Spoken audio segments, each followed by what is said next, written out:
सहनाववतु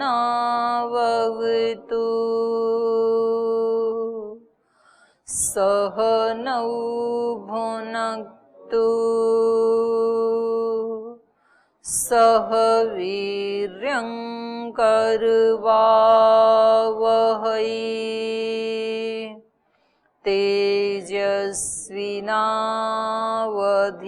तेजस्विनावधीतमस्तु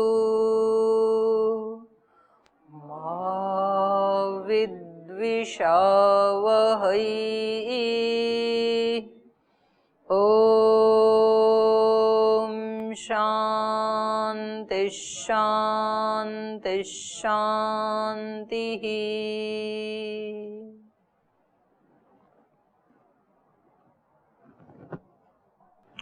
ईश्वर स्तुति का प्रसंग चल रहा था अपना। तो विश्वतश्चक्षु विश्वतो मुख विश्वतो बाहु विश्वतः पात् स बाहुभ्याम धमति स पतत्रय द्यावा भूमि जनयन देव एकः। तो सब तरफ जो पुरुष सूक्त में है ना मंत्र, सहस्र शीर्षा पुरुष सहस्राक्ष, तो वैसा ही यहाँ पर वर्णन किया गया है। और फिर चौथे मंत्र में बताया यो देवानां प्रभवश्चोद्भवश्च विश्वाधिपो रुद्रो महर्षिः हिरण्यगर्भं जनयामास पूर्वं सैनो बुद्ध्या शुभया संयुनक्तु। यह देवानां प्रभव, देवों का भी जो उत्पन्न करने वाला है, जो देवों को भी बनाने वाला, देवों का भी जो रचयिता है, निर्माता है। देव किससे बनते हैं? दैवी शक्तियों से। अपनी दैवी शक्तियों को उद्भूत करके जो आत्माएं दिव्य शक्तियों का अपने अंदर आधिक्य कर लेती हैं, वो आत्माएं क्या बन जाती हैं? देव बन जाती हैं। तो ये दिव्यता देने वाला कौन है? वही ब्रह्म है। यम कामये तम तम उग्रम कृणोमि तम ब्रह्माणम तम ऋषिम तम सुमेधाम। जिस जिसको मैं चाहती हूँ, ईश्वरीय शक्ति, वहाँ वागाम्भृणी सूक्त में वागाम्भृणी शक्ति कह रही है कि मैं जिसको चाहती हूँ उसको मैं क्या कर देती हूँ? उग्र माने बुद्धिमान बना देती हूँ। भगवान को किसी का कल्याण करना होता है ना, तो उसकी बुद्धि को दिव्य बना देते हैं, और बुद्धि के दिव्य होने से फिर उसकी सब इंद्रियां दिव्य हो जाती हैं। दिव्य दृष्टि, दिव्य वाणी, दिव्य कर्म, दिव्य विचार, दिव्य भाव, सब कुछ दिव्यता से युक्त हो जाता है। बुद्धि यदि ठीक है तो, क्योंकि सबको कंट्रोल करने वाली बुद्धि है। इसलिए चारों वेदों का जो सबसे सार निचोड़ रूप में जो मंत्र है वो है गायत्री मंत्र। और गायत्री मंत्र का भी कोई सार है तो वो क्या है? धियो यो नः प्रचोदयात्। हमारी बुद्धियों को उत्तम श्रेष्ठ मार्ग में प्रेरित करें। तो बुद्धि यदि ठीक हो जाती है तो फिर सब ठीक ही होता है, क्योंकि सारे कार्य हमारे मन बुद्धि से ही होते हैं। तो जिन आत्माओं की बुद्धि शक्ति यम कामये तम तम उग्रम कृणोमि, जिसको मैं दिव्य बनाना चाहता हूं तो उसकी बुद्धि को दिव्य बना देता हूं। और जिसको दंड देना होता है, जिसका विनाश करना होता है, तो क्या करता हूं? बुद्धि को हर लेता हूं। फिर बुद्धि नाशात् प्रणश्यति। बुद्धि का नाश होने से फिर खुद ही नष्ट हो जाता है, फिर उसको किसी को नाश करने की जरूरत नहीं है। तो जितना जितना बुद्धि बिखरी हुई है, बुद्धि उल्टी चलती है, बुद्धि भ्रष्ट हो गई है, तो अब उसको और कुछ करने की जरूरत नहीं है। बुद्धि नाशात् प्रणश्यति, नाश फिर अपने आप हो जाएगा। ठीक है योगेंद्र जी। और जिसका कल्याण करना होता है तो तम तम उग्रम कृणोमि, उसको मैं दिव्य बना देती हूँ। उग्र, उग्र का मतलब है यहाँ पर शार्प, मतलब सूक्ष्म, सूक्ष्म बुद्धि। महर्षि दयानंद ने उसके लिए सूक्ष्म शब्द का प्रयोग किया है। प्राणायाम आदि करने से व्यक्ति की बुद्धि इतनी सूक्ष्म हो जाती है कि सूक्ष्म से सूक्ष्म विषय को भी वो कम पुरुषार्थ से ग्रहण कर लेता है। तो यहाँ उग्र का मतलब ये है सूक्ष्म, क्योंकि पहले तो स्थूल विषय समझ में नहीं आते हैं व्यक्ति के, स्थूल विषय ही इतने हैं। व्यक्ति को अपने शरीर का, अपने स्थूल कर्मों का, उनकी ही बेहोशी रहती है, एक तंद्रा में रहते रहते कर लेता है। और फिर जो सूक्ष्म कर्म हो रहे हैं हमारे से, विचार के स्तर पे, भाव के स्तर पे, उसके प्रति तो बिल्कुल ही सोया हुआ होता है व्यक्ति, उसको पता ही नहीं चलता कब कौन सा भाव चल रहा है, कब कौन सा कर्म हो रहा है। यम कामये तम तम उग्रम कृणोमि तम ब्रह्मांडम, उसको मैं, ब्रह्म मतलब विराट, उसको विराट बना दे। तम ब्रह्मांडम तम ऋषिम, उसको मैं ऋषि बना देती हूँ। तो ऋषि कौन होते हैं? साक्षात्कृत धर्माण, जो चीजों के स्वरूप को ठीक ठीक देखने वाले होते हैं, जिनके अंदर विवेक ज्ञान होता है, क्योंकि ठीक चीजें तभी दिखेंगी जब विवेक होगा, और विवेक तब होगा जब अविवेक का नाश होगा। तो उनको मैं ब्रह्म बना देती हूँ, विराट बना देती हूँ। तम ऋषिम तम सुमेधाम, अच्छी बुद्धि वाला, सुमेधाम मतलब श्रेष्ठ बुद्धि वाला बना देती हूँ उनको मैं।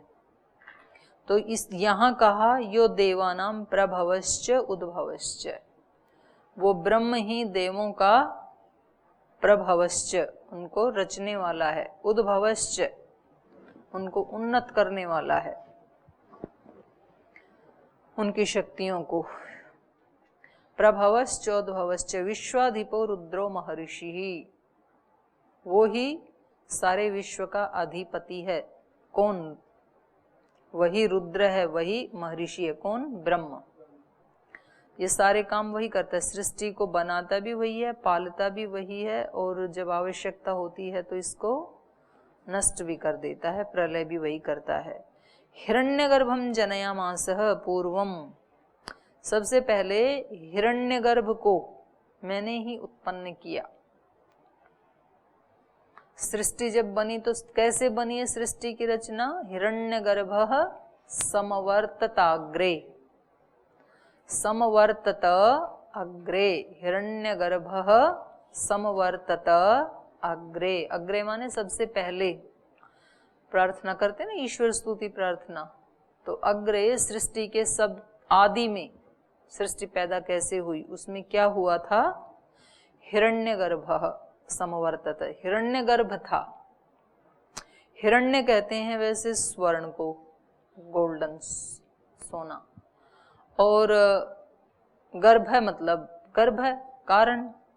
तो हिरण्यगर्भ का अर्थ कुछ लोग ऐसे करते हैं समझाने के लिए कि मानो जैसे उसमें से अंडे में से वो सृष्टि होती है ना बच्चे की, चूजे की, तो ऐसे ही ये सारे के सारे सृष्टि के बीज हैं, ये किसी एक जगह एकत्रित थे जो, तो वो कोई गोलाकार चीज थी, जैसे अंडा गोलाकार होता है ना, ऐसे गोलाकार चीज थी वो। और उसको ब्रह्म ने अपने तप से तपाया। अंडे को पकाया जाता है पहले, उसकी माँ उस पे बैठी रहती है, हैं? सेना बोलते हैं ना उसको, सेती है, और फिर वो टूटता है तब उसमें से निकलता है। तो ब्रह्म ने अपने तप से उसको तपाया और फिर वो टूट गया। तो टूटने से फिर जो उसमें से वो लिक्विड सा भाग निकला अंडे में से, तो उसको फिर थोड़ा सा टाइट होकर के ये पृथ्वी बन गई, और कुछ उसमें से आवाजें निकली तो उसकी बिजली आदि बन गई, और उससे फिर ये सारी सृष्टि बनी। इस तरह का वर्णन है, तो वो समझाने के लिए है। और अभी भी कुछ साइंटिस्ट ऐसे बता रहे हैं कि जैसे ये सृष्टि कैसे बनी, उसकी खोज करते करते जाते हैं तो अंत में कोई एक गोलाकार चीज बच जाती है, और उसके ब्लास्ट होने से सृष्टि की उत्पत्ति होती है। अभी भी ऐसे खोज की उन्होंने। और उपनिषद में भी इसमें आया है पीछे एक वर्णन कि उसमें से जैसे अग्नि के जलने से स्फुलिंग निकलते हैं ना, चिंगारी, छोटी छोटी अग्नि जलती है तब चिंगारियां इधर उधर, तो ऐसे ही सृष्टि के आदि में वो हिरण्यगर्भ जब ब्लास्ट हुआ तो उससे जैसे अग्नि से चिंगारी निकलती है, उससे ये सारी सृष्टि जो है बीज रूप में निकली, तो ऐसी सृष्टि बनी। और हिरण्यगर्भ इसका योग का आदि जनक भी हिरण्यगर्भ को ही माना जाता है। जैसे योग हम तो ऐसे कहते हैं ना, पतंजलि ऋषि का है, पतंजलि से तो बहुत पहले था योग। तो योग के आदि जो प्रणेता हैं वो कौन है? हिरण्यगर्भ। हिरण्यगर्भ नाम के ऋषि भी हुए हैं, तो आदि प्रणेता हिरण्यगर्भ हैं। तो हिरण्यगर्भम जनयामास पूर्वम, ये मंत्र भी यही कह रहा है कि पूर्वम माने सबसे पहले सृष्टि के आदि में हिरण्यगर्भ को मैंने उत्पन्न किया। और स नो शुभया बुद्ध्या संयुनक्तु, तो ये जो सारी सृष्टि जिस ब्रह्म ने बनाई, जो निर्माण किया, वो ब्रह्म हमें शुभया बुद्ध्या संयुनक्तु, शुभ बुद्धि से युक्त कर दे वो ब्रह्म हमें। तो इसमें किसकी प्रार्थना की जा रही है? ब्रह्म से बुद्धि की। तो भगवान से मांगना ही है तो क्या मांगे? बुद्धि मांगे, हैं? सद्बुद्धि। भगवान हमें सद्बुद्धि दो, हम तेरे उपासक मांग रहे, भगवान हमें सद्बुद्धि दो, अच्छी बुद्धि दो। क्योंकि जिसके पास दिमाग है, बुद्धि है, तो वो हर जगह विजय को प्राप्त करता चला जाता है। बुद्धि नहीं है तो सब खोता ही खोता चला जाता है। आगे, याते रुद्र शिवा धनु अघोरा पापकाशिनी तया नः तनुवा शंतमया गिरिशंत अभिचाकशिही। रुद्र, हे रुद्र, याते शिवा तनु, जो तेरा, शिवा मतलब कल्याणकारी, जो तेरा कल्याणकारी सौम्य तनु है, शरीर है, शरीर का मतलब है यहाँ पर स्वरूप। हे रुद्र, जो तेरा कल्याणकारी, क्योंकि शिव के दो रूप है ना, एक शिव एक रुद्र। शांत होते हैं तो शिव, अशांत होते हैं तो रुद्र। तो यहाँ रुद्र रूप से प्रार्थना की जा रही है। जो दंड देने वाला रूप है ना वो रुद्र है, प्रलय करने वाला है वो रुद्र रूप है, उससे प्रार्थना की जा रही है। हे रुद्र, याते शिवा तनु हूं, जो तेरा कल्याणकारी रूप है, क्योंकि उससे तो भयभीत हो जाते हैं ना रुद्र वाले से।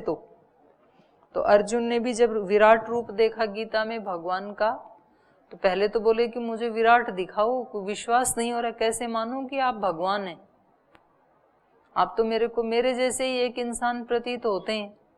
तो फिर भगवान ने जब अपनी विभूतियों का, अपनी शक्तियों का प्रदर्शन किया, दिखाया उसको कि देख तू ये मेरा सारा रूप, तो फिर बोले कि मैं डर रहा हूं, इसको समेट लो, मुझे वो शांत रूप दिखाओ अपना। तो उसको झेलना भी तो बड़ा मुश्किल है ना रुद्र रूप को।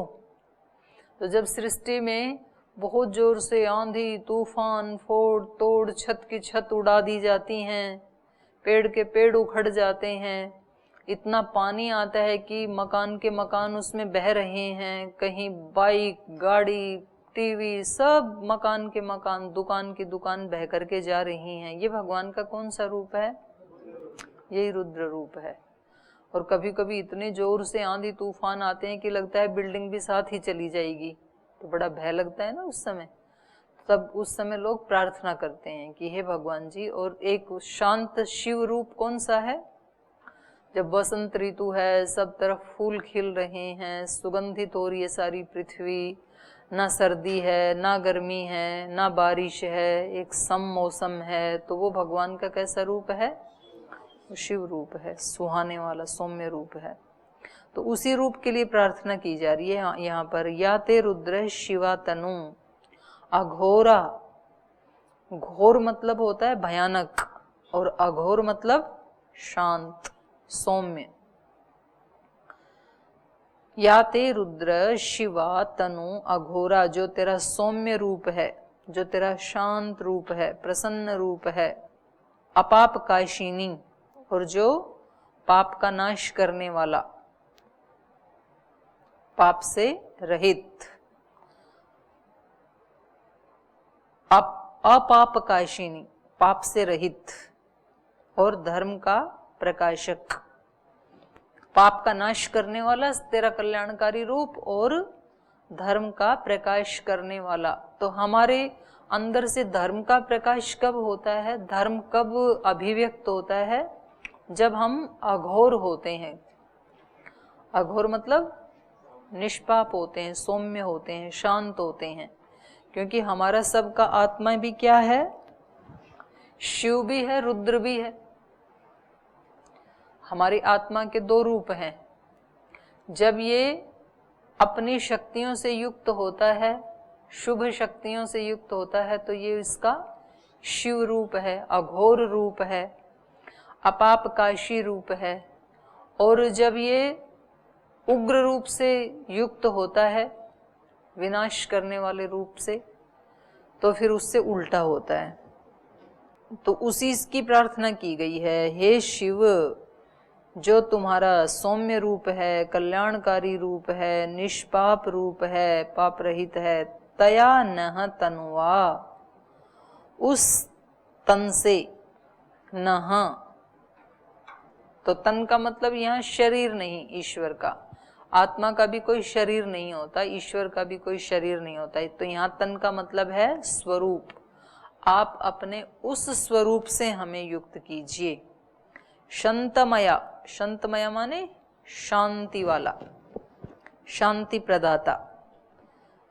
तो शांति प्रदाता जो तुम्हारा रूप है, तुम्हारा स्वरूप है, आप उससे हमें अभिचाकशी ही, हमारी तरफ उस स्वरूप में स्थित होकर के देखिए। अभिचाकशी ही माने देखें हमारी तरफ, कृपा दृष्टि से देखें हमारी तरफ, दंड देने वाली दृष्टि से ना देखें, कृपापूर्ण दृष्टि से देखें। गिरीशंतम मतलब गिरी पर्वत के लिए भी प्रयुक्त होता है और गिरी वाणी के लिए भी।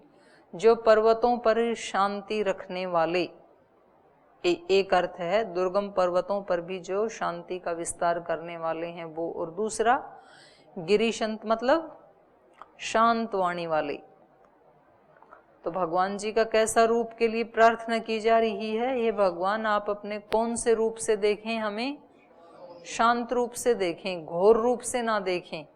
क्योंकि ईश्वर की तो एक भ्रिकुटी भी टेढ़ी हो गई ना अगर हमारी तरफ, तो वो भी फिर तीन लोक में कोई ठिकाना नहीं है फिर उस व्यक्ति को। क्रोध तो कहाँ झेला जाएगा, ईश्वर का क्रोध तो कोई झेल सकता ही नहीं है। और क्रोध उसको आता नहीं है तो मन्यु है, उसको क्रोध भी नहीं कहेंगे। तो उसका वो उग्र रूप है ना, वो तो कुछ सेकंडों के लिए ही तहस नहस कर डालता है सब कुछ। भूकंप कितनी देर आता है, कुछ सेकंडों के लिए आता है या मिनट के लिए, कुछ मिनटों में आता है, तब तो बहुत ही तबाही हो जाती है। और ये शांत वाला रूप, ये तो कितने ही लंबे समय चलता है। तो ये तो हमारी रक्षा कर ही रहा है। पर भूकंप को कितनी देर झेल सकते हैं? भूकंप की प्रार्थना कितनी देर कर सकते हैं कि कितनी देर आ जाए? बिल्कुल ना आए, क्योंकि वो तो कुछ सेकंडों के लिए आएगा तो भी तबाही ही है। तो वो वाला रूप सहा नहीं जाता है। तो उग्र वाले रूप के लिए यहाँ पर मनाही की गई है, और जो सौम्य रूप है उसके लिए यहाँ पर प्रार्थना की गई है। हे रुद्र, जो आपका कल्याणकारी सौम्य स्वरूप है, निष्पाप रूप है। तो ईश्वर का कोई पाप वाला रूप भी होता है क्या? यहाँ पर निष्पाप के लिए कहा। अपापकाशिनी, पाप से रहित, तो वो है जी प्रकाशित करने वाला, काश्री दीप्तौ धातु है ना, धर्म प्रकाशक। तो ये निष्पाप मतलब उस जिसमें पाप का लेश भी नहीं है, ऐसा है ईश्वर। अपापकाशिनी, जो आपका निष्पाप धर्म का प्रकाशक रूप है, तया उससे, नह हमको, शांतमया शांतिपूर्ण वाणी से, गिरीशंतः शांतमया माने शांति प्रदाता, शांतमया गिरीशंत, गिरीशंत माने कल्याणकारी वाणी से, अभिचाकसी ही हमारी तरफ देखिए, आप अपनी कृपा दृष्टि से हमारी तरफ देखिए। याम ईशुम गिरीशंत हस्ते बिभर्षिस्तवे शिवाम गिरित्र ताम कुरु मां हिंसी पुरुषम जगत। तो ऐसे ऐसे प्रार्थना करते थे ऋषि भगवान जी से। हम लोगों से तो करते रहते हैं ऐसी ऐसी प्रार्थना, जो कोई हमारे को तंग करते हैं ना, तो फिर उनके सामने तो गिड़गिड़ाते हैं, और वैसे ईश्वर के सामने ऐसे प्रार्थना नहीं करते हैं। याम ईशुम गिरीशंत, गिरीशंत मतलब पर्वतों के रक्षक, और गिरीशंत मतलब वाणी के रक्षक। तो हमारी वाणियों की रक्षा करने वाले, याम ईशुम जिस ईशु को, जिस बाण को, हस्ते हाथ में, बिभर्षि आपने धारण किया हुआ है। याम ईशुम गिरी संत हस्ते बिभर्षि तवे, तवे तेरे हाथ में जो बाण आपने ले रखा है हाथ में फेंकने के लिए। हाथ में तो बाण कोई क्यों उठाएगा, उसको छोड़ने के लिए तो हाथ में लेगा, नहीं तो तरकश में रहेगा ना। बाण को हाथ में कब लिया जाता है, जब किसी को मारना है। तो बोले जो आपने बाण उठा लिया है अपने हाथ में, हे गिरित्र, हे वाणी के रक्षक, शिवाम ताम कुरु, उसको शांत कर दीजिए। डाल मत देना, वो बाण फेंक मत देना। अगर आपने वो छोड़ दिया तो फिर कहाँ जाएंगे, क्योंकि उसकी सुरक्षा के लिए कोई हमें मारता है तो हम कहाँ जाते हैं, सुरक्षित स्थान में जाते हैं। अगर कोई मनुष्य हमारे को बाण से मारना चाहे तो हम कहाँ जाएंगे, माता पिता के पास जाएंगे, गुरुजनों के पास जाएंगे, मंदिर में भगवान जी के पास जाएंगे, गुरुद्वारे में जाएंगे, मस्जिद में जाएंगे। तो कोई रक्षा करने वाला है वहां जाएंगे ना, हैं? कहाँ जाओगे? गुरु के चरणों में। तो जब कोई मनुष्य मार रहा हो तो ये कह रहे हैं शिव के चरणों में जाऊंगा, पर जब ईश्वर ही मार रहा हो तब कहाँ जाओगे? तब तो कहीं ठिकाना ही नहीं है, फिर तो बचा ही नहीं ना कोई भी। जब बचाने वाला ही मारने लगे तब कहाँ जाएंगे, तब तो कुछ भी नहीं बचा। तो इसलिए फिर उससे प्रार्थना करेंगे, उसी से ही, कि आप ही शांत हो जाओ, क्योंकि अब कहाँ जाएं। अगर कोई और मारता तो आपकी शरण में आ जाते, पर जब आप ही मारेंगे तो अब कहाँ जाएंगे फिर। तो इसलिए आप शांत हो जाओ हमें, अन्यथा शरणम नास्ति त्वमेव शरणम मम, आप ही मेरी शरण है, और तो कहीं शरण है ही नहीं मेरे को।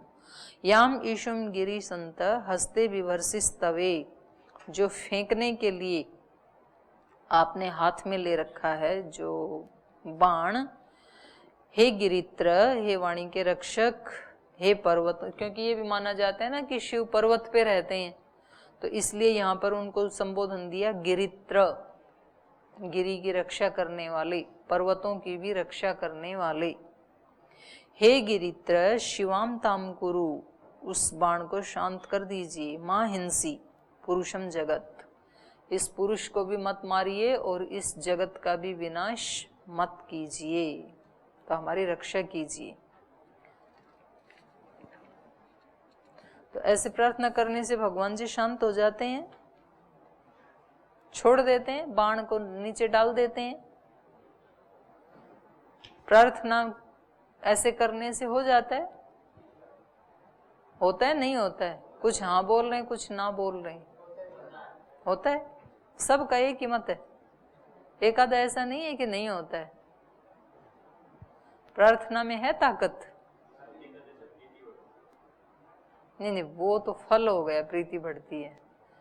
प्रार्थना करने से प्रार्थना पूरी होती भी है कि नहीं होती है, ये है ना बात। तो प्रार्थना अपने आप में ही एक बहुत बड़ी शक्ति है, क्योंकि नहीं तो व्यक्ति प्रार्थना भी नहीं करता है अपने अहंकार के कारण। जब तक प्रार्थना भी कब करता है, जब अहंकार चूर चूर हो जाता है, जब व्यक्ति को ये लगता है कि मेरी शक्ति तो अब सारी थक गई और मेरे उद्यम बल ने अब हार मान ली है, तब वो कहता है कि अब तो कोई आश्रय नहीं बचा। लोग योग की शरण में या नेचुरोपैथी की शरण में कब आते हैं? जब सब तरफ से निराश हो जाते हैं कि अब तो कुछ बचा ही नहीं, अब तो मरने के सिवाय और कोई चारा ही नहीं है, तब कहते हैं चलो योग को भी ट्राई कर लेते हैं। अगर पहले से ही योग की शरण में आते तो बीमार ही नहीं होते थे। तो हम भी भगवान से प्रार्थना कब करते हैं? जब चारों तरफ से हम निराश हो चुके हैं कि अब तो पुकारना, जो जो पुकारने की हमारी लिस्ट में थे उन सबको हम पुकार चुके हैं, तो अब तो केवल आप बचे हैं अंतिम आश्रय, तो चलो आपको भी ट्राई कर लेते हैं। तो भगवान जी कहते हैं कि तू पहले बुला लेता तो तुझे किसी के पास जाना ही नहीं पड़ता। द्रौपदी ने कहा बहुत लेट आए भगवान जी, कितना मैंने पुकारा आपको। तो बोले लेट मैंने नहीं किया, लेट तो आपने किया। आप तो पहले द्रोणाचार्य, भीष्म पितामह, इन कृपाचार्य उनकी तरफ देखती रही, फिर अपने बलवान पतियों की तरफ देखती रही, अर्जुन, भीम, युधिष्ठिर, कोई तो बचा लेंगे।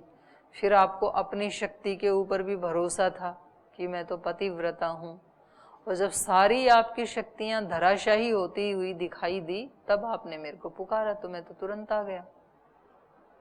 तो हम पहले तो जब कोई मुसीबत आती है तो अपने किसी दोस्त को बताते हैं, अपने माता पिता को बताते हैं, अपने किसी सहपाठी को बताते हैं, और जब सबसे मतलब छूट जाती है हिम्मत तब फिर मंदिर में जाते हैं, भगवान के पास जाते हैं कि अब और कोई चारा नहीं है। तो बोले सब ने मना कर दिया, आप ही कुछ करो। तो बोले तुम सब के पास गए ही क्यों थे, पहले इधर ही आ जाते ना। तो जब कभी अपने मन में कोई ऐसी दिक्कत आए, परेशानी आए, कोई मानसिक कष्ट आए, तो दूसरे लोगों को बताने की बजाय सबसे पहले ईश्वर को ही बताना चाहिए, और ईश्वर के साथ ऐसे ही बात करनी चाहिए जैसे आप अपने दोस्तों के साथ बात करते हैं, जैसे अपने माता पिता गुरुजनों के साथ बात करते हैं। तो संबंध को सरल बनाएं, जटिल ना बनाएं। और ये हमें ऋषियों की इन प्रार्थनाओं से भी ये पता चलता है कि वो ऐसी ही प्रार्थना करते थे कि आप हमारे लिए कल्याणकारी रहें, शांत स्वरूप वाले रहें। भगवान तो शांत स्वरूप वाले ही रहेंगे, भगवान क्यों हमारे ऊपर धनुष फेंकेंगे, क्यों बाण फेंकेंगे, उनको क्या पड़ी है। तो ये सब प्रार्थना करने का क्या अभिप्राय है? ये प्रार्थना करने का अभिप्राय है व्यक्ति जैसा सोचता है और बोलता है वैसा वो खुद हो जाता है। शांति की प्रार्थना करने के लिए पहले आपको शांत होना पड़ेगा, ठीक है। गुस्सा करने के लिए पहले आपको वो गुस्सा अपने दिमाग में उठाना पड़ेगा। दूसरे को आग लगाने के लिए पहले यहां जलानी पड़ेगी ना। तो दूसरे को वो बोलते हैं ना, दूसरे का झोपड़ा फूकने से पहले व्यक्ति को अपना खोपड़ा फूकना पड़ता है। पहले तो आग दिमाग में लगती है ना, वो विचार आता है पहले वैसा, तब तो वो लगाएगा। तो ऐसे ही शांति की प्रार्थना करने के लिए भी पहले मन शांत होना चाहिए। तो वो तो शांत ही है, शांति स्वरूप ही है वो। तो ये ऐसी प्रार्थना करने से हम शांत हो जाते हैं, हम निष्पाप हो जाते हैं, तो इससे डबल लाभ होता है। और फिर जिसकी प्रार्थना कर रहे हैं, जिसका हम चिंतन कर रहे हैं, स्मरण कर रहे हैं, उन शक्तियों से फिर हमारी कनेक्टिविटी भी बन जाती है। जैसा जैसा चिंतन करते हैं, जैसा जैसा बोलते हैं, वो शक्तियां अभिव्यक्त होने लगती हैं। जब कोई व्यक्ति अपने अंदर ही विचलित है, अपने अंदर ही परेशान है, अपने अंदर ही डिप्रेशन से युक्त है, कोई एक ठीक से निर्णय नहीं है, जीवन में पहुंचना कहाँ है, कोई एक दृढ़ निश्चय नहीं है, एक पथ नहीं है, तो ऐसे ही मतलब चक्कर लगाते लगाते आगे बढ़ रहा है, तो उसको बाहर के लोगों से भी क्या रिस्पॉन्स मिलेगा? ऐसा ही मिलेगा, कभी अच्छा मिलेगा, कभी नहीं मिलेगा, कभी कोई सहायता कर देगा, कभी कोई नहीं करेगा, क्योंकि अपना निश्चय ही अभी तो डगमगा रहा है ना। तो अपना पहले ठीक होगा तो बाहर से फिर वैसा ही हमें रिस्पॉन्स भी मिलता है दैवी शक्तियों का। ऐसी एक व्यवस्था है भगवान की, आप जो चाहेंगे वो आपको मिलेगा।